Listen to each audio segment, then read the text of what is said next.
what drives me absolutely crazy are these so-called professional handicappers on Twitter and on social media who go on these streaks where they don't do so well 1 day, 2 days, or a week. And it happens, and we all know it happens, okay? But you don't have to cry about it 24 hours a day, 7 days a goddamn week, okay? I get it. It doesn't make you transparent. It makes you a crybaby. And even worse, it makes you somebody I would never in a million years want to do business with. Why would you post, I mean, consistently? I'm talking, and you guys know exactly what I'm seeing. You guys have seen it. Why would I ever spend money with a service or a handicapper who has just spent the last 8 days telling me what a loser they are? What are you doing? Don't run from your losses. Nobody's asking you to run for them. Listen, I lost.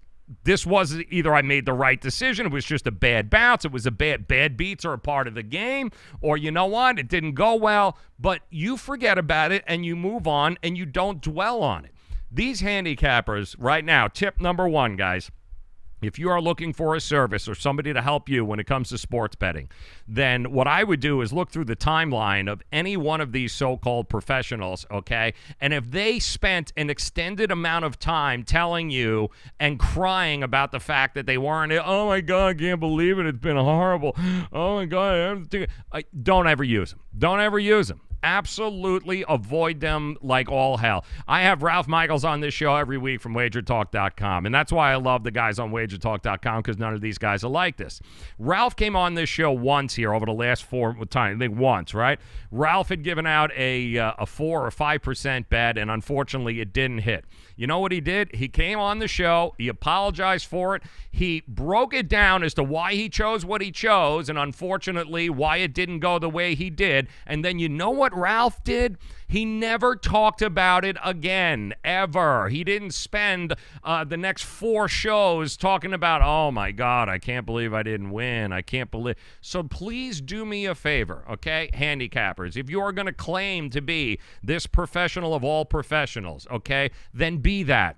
Be a damn professional and understand that anybody who's going to purchase picks from you, okay, and purchase your wisdom and you doing all the legwork, and don't make it seem like there are the guys that are, especially the guys that come on this show, they're spending hours upon hours a day and a week handicapping these games and going into the numbers and the stats. There is a lot of work that goes into being a professional handicapper, and you're only looking at 54% as being truly ahead of the game. There's a lot of work that goes into it, okay?